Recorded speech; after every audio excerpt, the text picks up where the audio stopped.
Primo non era un armonico, prima era una nota fondamentale, era quella di un accordo. David si è inventato il rap a Roma insieme a un altro pugno di persone. Tutte queste nuove generazioni gli devono qualcosa. Il Primo era proprio un pezzo di cuore, lo sentivo proprio come un padre, realmente, perché Primo mi ha proprio preso, dai, vieni con me, ti faccio vedere come si fa il rap.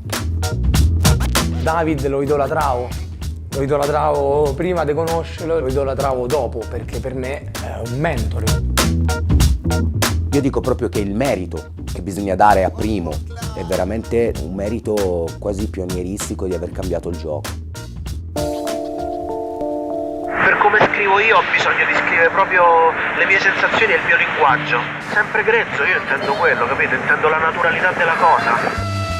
David amava l'hip hop, lui era un rapper, cioè lui ha lavorato tutta la vita per fare musica. Oltre che la passione ha sempre avuto anche la voglia di continuare a studiare, è sempre stato appassionato e staccanovista. Lui faceva tutto di notte. La cuffia, se c'è il silenzio della notte, si sente. E io sentivo queste basi che giravano, no? Di che ecco lì sta scrivendo un pezzo nuovo.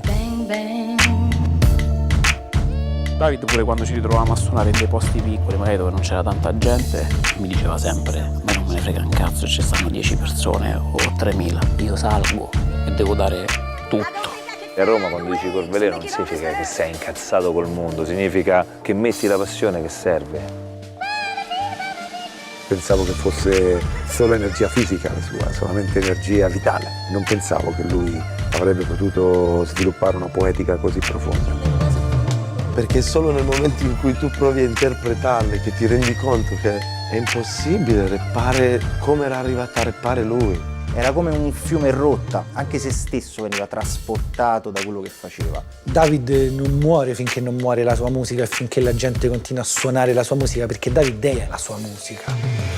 Io lo faccio così, la tigre mi risponde così, non si vergogna di niente in mezzo a tutta la gente, lo fa sempre così, io lo sento così, la tigre mi risponde così. Io sono l'inviato speciale da Roma, mi chiamo David Maria. Sto con la mia gente che è qui. Ne so l'essenza di questa cosa perché la sento dentro, perché l'essenza dell'hip hop è una cosa che si avvicina talmente tanto al resto della musica che mi prende al cuore e mi fa piangere certe volte.